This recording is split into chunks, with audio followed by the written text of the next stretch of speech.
Yun, what's up sa inyo mga Beshi Wap. So andito tayo ngayon sa Bulacan, galing tayong Cavite. So tayo ay magkaka-rental. So sa malayo, ito yung first time ko. Pero sa malapit, meron tayong Tagaytay dati. So ngayon, samahan nyo ako at alamin kung magkano ang kikitain nga ba sa car-rentals. So ang singil ko kasi is hindi kasama ang toll gate. Tapos akin ang gas. So yun, 7 silang sasakay dito. 7 na tao. Dalawang bata at saka adult na 5 dito. So sa mga gusto magpa-car-rentals nga pala, mga Beshiwap, message nyo ako sa aking Facebook page or Facebook account, Darnel Acebo at saka Shernel.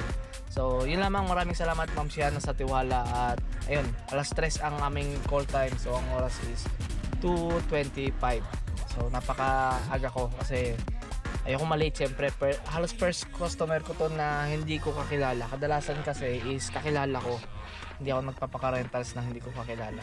O ngayon, mamaya pag-open pa ako ng coffee shop. So gabi naman kasi ang tao doon. Sa gabi talaga maraming namimili ng kape ko. Tapos yun, sa umaga tanghali di pa masyado kasi ano. Pero patok din yung yung ibang drinks ko sa mga ice, yung mga ganun.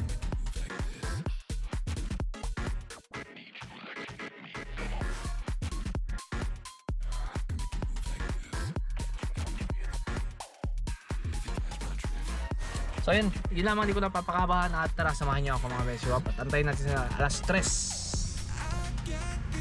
Dito tayo sa anong lugar nga to? Limutan ko na. Ayan o, sa Harmony Hills 2. Harmony Hills 2 sa Bulacan. So nag-expressway lang ako mga bes. At yung gas ko kanina 4 na bar yan, ngayon 2 na lang. So ayun, babush mga bes, peace.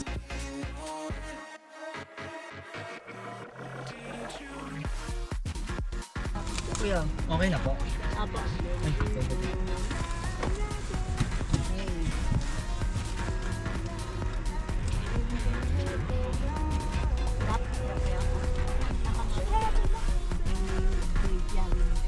Kaya ka lang po sa'yo.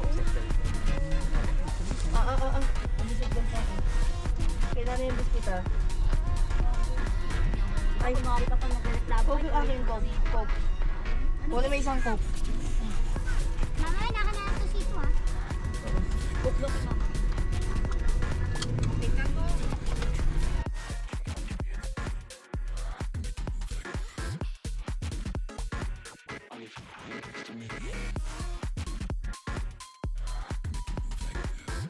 $3.5 simula Cavite to murang-mura na yon kasi sa mga group na napagtanungan ko, yun ang talaga nila, yun ang pinaka parang sa akin ay okay na yun, hindi na tayo pwede magtaas. So tumakbo tayo kanina ng 3 ano ba yun kanina, 3880. So 3955 na yung ating tinakbo simula Cavite to so mamaya 4,000 na yan pag nasa Cavite na ulit tayo. Dadalhin natin yung client sa